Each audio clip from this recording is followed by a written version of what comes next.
evening. Thank you, thank you, thank you.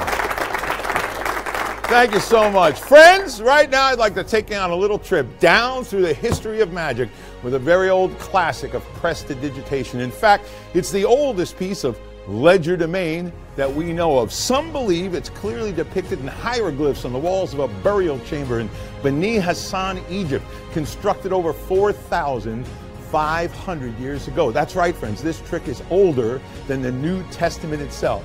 But it's not that old water to wine routine, it's not that loaves and fishes bit.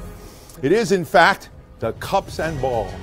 And if you've never seen the cups and balls, perhaps you can imagine how Marco Polo must have felt when he witnessed it for the very first time in the court of Genghis Khan.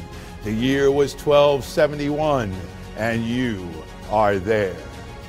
Now, it appears that we owe the shape of these particular cups to the Romans. The Roman performers of the cups and balls were known as acutepulari, derived from the Latin acutepularum for cup. Vernon did something special with the cups and balls. He organized his routine in a set of movements. Think of it as a symphony, just as his Vernon linking ring routine was organized in segments, movements, if you will. Truly an impossible penetration of a solid through a solid. And if I could really do such a thing, it might look something like this.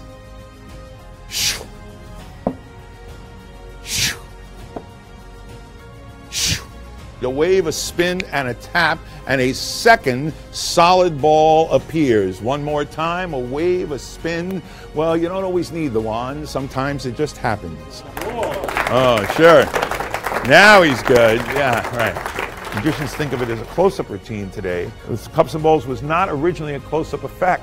It is an interactive routine. Centuries back, it was done in fairs. It was done for big public audiences. It's kind of a platform, a parlor or larger effect. The narrative of the vanish is that the wand spin is a flourish, an incidental flourish. As a warm-up to the vanish, you shouldn't even be looking at your hand.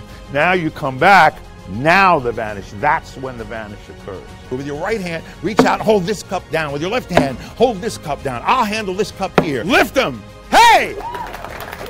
I believe it's time for a cocktail. Cheers! Thank you very much.